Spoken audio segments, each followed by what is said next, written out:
Bonjour, bonsoir tout le monde. Nous sommes actuellement au bureau de Médecins sans frontières, mais laissez-moi d'abord faire la mise en contexte. Depuis environ quelques années, Port-au-Prince, pour ne pas dire Haïti, se trouve sous le joug des gangs, des groupes armés. Beaucoup de quartiers sont vidés, beaucoup de gens ne restent plus chez eux, sont obligés d'aller dans des camps de fortune. Mais comment les organisations internationales ou les ONG peuvent travailler dans un contexte si difficile? C'est le cas de Médecins sans frontières qui fournit des soins en santé, qui accompagne le système sanitaire en Haïti. Aujourd'hui, qui se trouve dans une situation extrêmement difficile. Une organisation qui existe depuis déjà plusieurs années en Haïti, pour ne pas dire qui travaille déjà depuis plusieurs années. Et c'est bien cette organisation aujourd'hui qui se trouve dans une situation un peu difficile, mais qui fait de son mieux pour répondre donc à sa mission d'accompagner la population haïtienne et qui est toujours en quête de santé. On sait très bien qu'Haïti est un pays extrêmement difficile où la santé, je ne veux pas dire que ce n'est pas une priorité de l'État, mais quand même l'État fait face à d'énormes difficultés à cause de quoi? De l'instabilité politique et très souvent des luttes intestines pour le pouvoir. Nous n'allons pas parler de politique, nous allons parler d'un sujet très technique avec le responsable de Médecins sans frontières qui est là avec nous et nous sommes exactement en ces bureaux pour qu'on puisse parler de la situation de Médecins sans frontières, comment elle évolue en Haïti en ces temps difficiles. Bonsoir Jean-Marc Biquet. Bonsoir. Alors, comme je viens de le dire tout à l'heure, on a connu des semaines extrêmement difficiles en Haïti avec la guerre des gangs. Et plus récemment, ça fait peut-être 1 ou 2 semaines, depuis que certaines gens sont obligés de laisser chez eux. Mais c'était des gens qui avaient surtout reçu de l'aide sanitaire de la part de Médecins sans frontières. Dans ce contexte, comment vous évoluez actuellement ? Alors c'est vrai que ça fait 33 ans que MSF est présent en Haïti, c'est un acte de solidarité avec la population haïtienne. Notre compétence, c'est d'offrir des soins, et donc nous avons pu accompagner tout au long de ces années la situation, notamment la réponse aux tremblements de terre, la réponse aux urgences, et quand les cyclones très importants, les épidémies de choléra comme l'année dernière. Donc nous sommes présents auprès de la population haïtienne avec plaisir. Cette situation aujourd'hui est effectivement extrêmement difficile pour la population et c'est plus que jamais nécessaire de pouvoir offrir des soins parce que malheureusement, beaucoup d'institutions médicales ne sont plus fonctionnelles, elles ont été détruites, pillées, ou le staff ne peut plus se rendre dans ces institutions. Donc l'aide que MSF peut apporter aujourd'hui est particulièrement utile et nécessaire. Malheureusement, nous avons subi au cours de ces dernières années plusieurs incidents. Je voudrais rappeler par exemple 2021 où nous avions un centre d'urgence à Martissant. La guerre des gangs a fait qu'on a été obligé de quitter cet endroit-là. Le centre est criblé de balles, donc on ne pouvait pas se permettre de garder du personnel et des patients dans une situation aussi difficile. Nous avons déménagé ce centre d'urgence à Turgeau et dans les autres projets, nous avons continué de pouvoir offrir des soins. Malheureusement, depuis une quinzaine de jours, on est face à un nouveau type de menace. Nous avons subi des menaces directes, des menaces de mort, des menaces de viol par un certain nombre de membres de la police. Et c'est une situation effectivement extrêmement difficile à vivre. Comme vous l'imaginez, notre personnel a peur et hésite maintenant à venir travailler. Et ça nous a mené à devoir prendre la décision difficile de suspendre nos opérations, en tout cas pour un temps.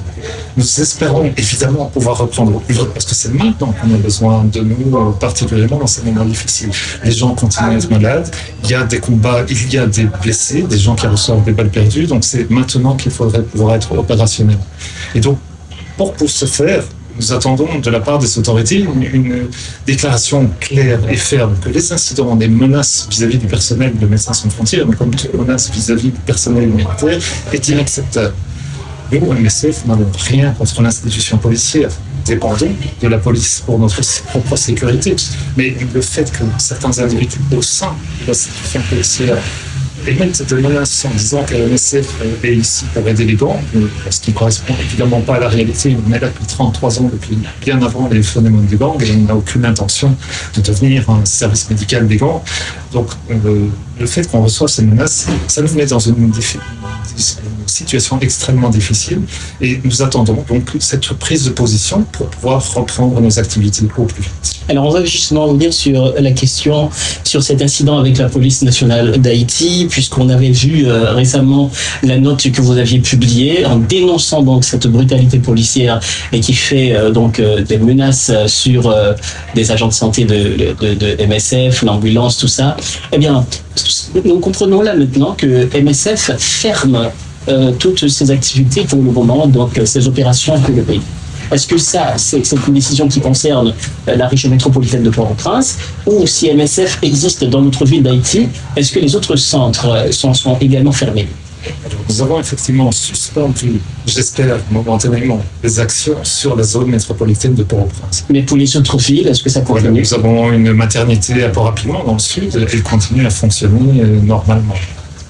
C'est le seul projet actuellement que nous ayons en dehors de la zone métropolitaine, malgré que les besoins sont immenses un peu partout dans le pays. C'est faute de moyens qu'il faut faire des priorités, et le choix s'était porté surtout sur la zone métropolitaine de Port-au-Prince, parce qu'en plus des problèmes médicaux normaux d'une population, il y a cette violence qui arrive. À Port-au-Prince, c'est l'urgence totale sur Port-au-Prince. Exact. Alors, dans cette démarche, vous demandez que l'État haïtien puisse prendre une décision, une position ferme, pour que MSF puisse rouvrir ses portes ici à Port-au-Prince. Avez-vous fait des démarches tout à fait officielles, je ne sais pas, par des voies officielles, contacter donc les autorités de l'État, ou est-ce qu'ils peuvent justement prendre acte de la note que vous aviez publiée? Donc effectivement, on a essayé immédiatement de pouvoir prendre contact avec les autorités, que ce soit de l'appareil de police ou du gouvernement ou du conseil présidentiel. Il a fallu un certain temps de réaction et c'est un peu ça qui nous a poussé à suspendre parce qu'on n'avait pas de réponse. Alors toujours pas de réponse jusqu'à présent. Nous avons eu la chance de pouvoir rencontrer les membres du conseil présidentiel, de rencontrer le directeur général de la police, le nouveau ministre de la Justice, qui nous ont donné un discours rassurant. Mais ce que nous espérons et ce que nous demandons, c'est que cette condamnation des incidents qui sont produits soit publique. Ouais, effectivement, ce dont on a peur, c'est que accepter qu'il y ait des menaces vis-à-vis du personnel médical en général, du personnel humanitaire et celui de MSF en particulier, c'est donner un message à l'ensemble de la population, faites ce que bon vous semble, ce qui vous semble juste. Nous avons besoin d'un minimum de sécurité pour travailler.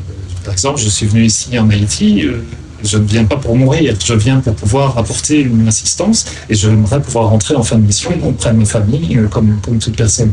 Donc, ce danger, ce risque qui est devenu extrêmement important, il nous semble éminemment utile et nécessaire que les autres autorités de l'État clarifient que selon le droit ici, selon le droit international et selon les besoins de la population, il est important qu'on ne touche pas au personnel médical, aux institutions hospitalières, aux ambulances, au personnel militaire qui vient ici pour aider. Vous savez, on est des médecins.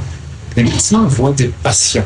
Toute personne qui vient, qui a besoin, parce qu'il est malade, parce qu'il est blessé, il a le droit de recevoir des soins. On ne fait pas d'enquête, on ne sait pas qui vient, on ne pose pas de questions. Un patient est un patient. C'est la vie d'abord. C'est la vie d'abord. Et si l'appareil de justice doit rentrer en ligne de compte, parce que par exemple, on soupçonnerait un des patients d'être criminel, membre d'un gang, la justice doit pouvoir faire son travail, bien sûr, sans aucun problème. MSF ne va jamais s'opposer à ce que la justice puisse faire son travail. Mais d'abord, un patient doit recevoir des soins. Et quand il est en état, alors il est pris en main par les autorités judiciaires comme partout ailleurs dans le monde. Alors, on va justement revenir là-dessus.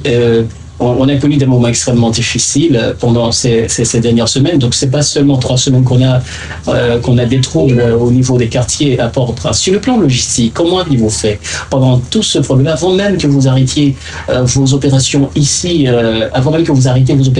sur Port-au-Prince? Comment avez-vous fait sur le plan logistique? Comment vous avez pu transporter votre personnel médical d'un point à un autre?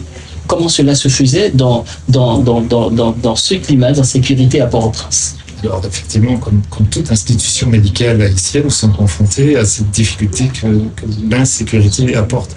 Donc c'est extrêmement compliqué, c'est souvent du bricolage et c'est au cas par cas que l'on décide si on peut faire un mouvement d'un endroit à l'autre On se renseigne de savoir s'il y a des risques sécuritaires, s'il y a des tirs, s'il y a des attaques ou des combats. Et dans ce cas-là, on s'abstient. Nous recevons les patients dans nos institutions. C'est eux qui se déplacent pour venir à nous. Si nécessaire, eh bien, on doit pouvoir les transporter de l'endroit où ils sont arrivés, par exemple le centre d'urgence qui stabilise simplement les cas graves et ceux qui nécessitent une hospitalisation. On n'a pas l'infrastructure pour les recevoir, donc il faut pouvoir les transférer vers une autre institution hospitalière. Et c'est là où on utilise des ambulances pour aller d'un hôpital à un autre. Donc, effectivement, c'est extrêmement difficile, mais c'est, comme vous pouvez l'imaginer aisément, tout Haïtien est confronté à la même situation. Notre personnel, qui est avant tout haïtien, doit pouvoir se déplacer de leur domicile jusqu'à leur lieu de travail. Et certains jours, c'est impossible. Il n'y a pas de transport public, il y a suffisamment de tirs que les gens ne vont pas prendre le risque de se faire tuer pour aller au travail. Donc on doit bricoler en permanence pour être sûr qu'on ait du personnel suffisamment nombreux et compétent pour pouvoir prendre en charge les patients. Et c'est la même chose pour tout ce qui est importation de médicaments. Malheureusement, il n'y a pas d'industrie pharmaceutique ici, donc tout médicament, matériel médical doit être importé. C'est extrêmement difficile au moment où l'aéroport est fermé, où le port est souvent inaccessible, où les bateaux n'osent pas accoster. Donc il faut arriver à trouver des astuces, trouver des nouvelles voies, que ce soit par les airs vers Cap-Haïtien, mais après il faut faire venir ces médicaments jusqu'ici. C'est un casse-tête permanent, mais ça en vaut la peine, parce que les besoins, ils sont là et il est normal que l'on puisse répondre aux besoins des Haïtiens. Alors, comment vous faites pendant cette interdiction de vol sur Port-au-Prince? Comment vous vous approvisionnez en médicaments? Alors, on a peut-être plus de chance qu'un certain nombre d'institutions hospitalières, c'est qu'on a des stocks. Donc, on prévoit suffisamment de stocks pour pouvoir tenir quelques mois. Et donc, lorsqu'en février a commencé cette période de forte insécurité, nous avions la chance d'avoir 3 mois de stock. Vous avez pu anticiper, hein? Donc, on anticipe. C'est un petit peu le rôle d'une organisation d'urgence, c'est de penser une bataille à l'avance, ce qui risque de se produire, histoire d'être préparé pour continuer à être fonctionnel. Ça vous arrive d'avoir des agents qui sont sous la menace des gangs? Nous avons subi plusieurs kidnappings de membres du personnel de MSF. Nous avons eu des personnes qui ont été prises dans des combats, blessées lors de combats, alors qu'elles se rendaient de leur domicile vers l'hôpital où elles travaillent. Donc, malheureusement, oui, nous sommes soumis au même problème que l'ensemble de la population haïtienne ici à Port-au-Prince. Qu'avez-vous donc espéré à l'avenir? Vous savez, en tant qu'organisation médicale, on regarde que le médical. On est en plus une organisation internationale, donc ce n'est en aucun cas à nous de dire ce qu'il faudrait faire pour que la situation ici en Haïti s'améliore. On est incompétent et on n'est pas lié. Et si cela s'améliore, vous voyez donc que votre présence, par exemple, si le système haïtien de santé, ça se renforce, et puis la sécurité, tout... Comme on dit à MSF, on travaille pour notre propre disparition. Donc, vous travaillez pour votre propre disparition. Nous sommes là dans un moment où les difficultés rendent impossible l'offre de soins par les autorités en charge pour 36 000 raisons. Nous sommes là quand on appuie. Dès lors que le ministère de la Santé recevrait, le système de santé ici en Haïti avait suffisamment de moyens, vous pouvez être sûr que nous, on partira. Il y a malheureusement d'autres crises dans le monde qui nécessiteraient notre présence. Et donc, si on peut se passer de nous, mais ce serait avec plaisir qu'on partirait, parce que ça veut dire que la situation en Haïti est meilleure et que les gens peuvent avoir accès au soin. Jean-Marc Biquet, on vous remercie pour cette interview. Donc on a eu Jean-Marc Biquet, qui est chef de mission au sein de MSF, qui nous a débriefé, ou même faire une sorte de briefing également sur la situation ces derniers temps ici à Port-au-Prince, où certaines organisations dont MSF se trouvent dans la difficulté de travailler, et surtout avec des incidents avec la police nationale d'Haïti qui concernent également les opérations de MSF, tout ça, le transport des malades souvent menacés, et des ambulanciers menacés par des agents de la police, que l'organisation dénonce certainement. Donc on a eu cet entretien avec lui pour nous parler de cette situation. Mais avant de terminer, j'ai une dernière question. Je vous en prie. Je récupère, excusez-moi.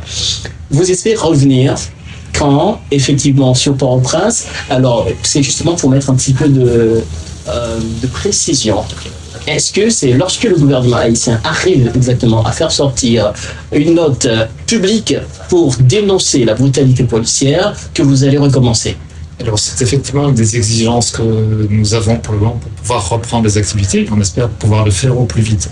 Là, on est en dialogue, en discussion avec l'appareil policier, la PNH, avec monsieur le directeur général, pour trouver les meilleurs moyens pour faire comprendre qui on est, nos limites et nos actions, et de faire en sorte que l'ensemble des policiers puissent comprendre que nous ne sommes jamais qu'une organisation médicale offrant des soins. D'ailleurs, nous recevons des policiers toutes les semaines chez nous, quand ils sont blessés, les membres de leur famille. Bref, nous acceptons tout le monde, et ça, c'est un message qu'on veut faire passer. Nous acceptons tout patient qui est en besoin, et ce qui n'empêche pas, bien sûr, l'appareil juridique et judiciaire de faire son travail, parce que la situation le nécessite.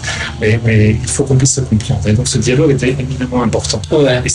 Et l'évaluation de la situation et des contacts que l'on peut avoir qui nous permettra d'avoir suffisamment confiance pour reprendre les activités. Merci beaucoup, Jean-Marc Bitti. On espère vous retrouver une prochaine fois. Avec plaisir. Au revoir.